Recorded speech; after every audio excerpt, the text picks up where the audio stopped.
বছর ধরে একটা ভালো নির্বাচন চাইছে, চাইছে কিনা? চাইছে।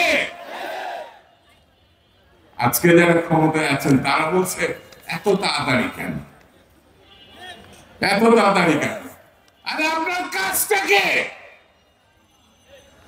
6 মাস হয়ে গেল আপনি চালের দাম কমাতে পারেন না।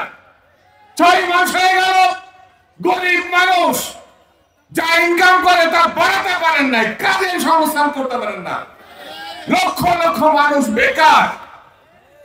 যে বৃদ্ধ মা বাবাটা অপেক্ষা করেছিল তার সন্তান একটা চাকরি পাবে, লেখাপড়া শিখিয়েছে, সেই ছেলেটি এখন বেকার।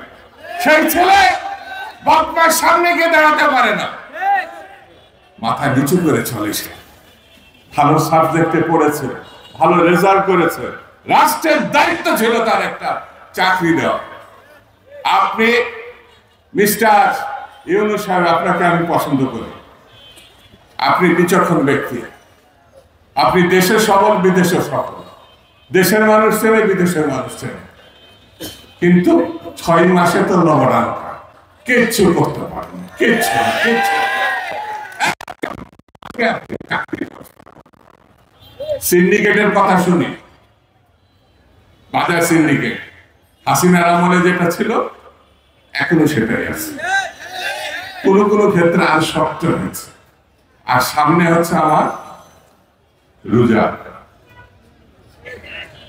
আমার মা বোনরা, আমার চাচা পিতারা চাবে তার সন্তানদের একটু খায়, এই রোজার মধ্যে যেন তারা একটু রোজাদার হিসাবে তারা কিছু, কিন্তু তাদের সেই বাজেটে কুলাবে কিনা সন্দেহ। দেখছি তেলের দাম বেড়ে গেছে ইতিমধ্যে। তাহলে মিস্টার ডক্টর মোহাম্মদ ইউনূস সাহেব, আপনার রেখে আমাদের লাভটা কি?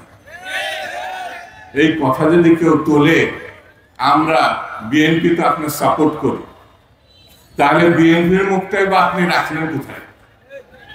বাংলাদেশের সব থেকে বড় দল, সব থেকে সম্ভাবনাময় দল, সব থেকে ত্যাগ এবং কষ্টের দল, সব থেকে চ্যালেঞ্জ নেওয়া দল বাংলাদেশ জাতীয়তাবাদী দল। শুধু বাংলাদেশ না, সারা বিশ্ব জানে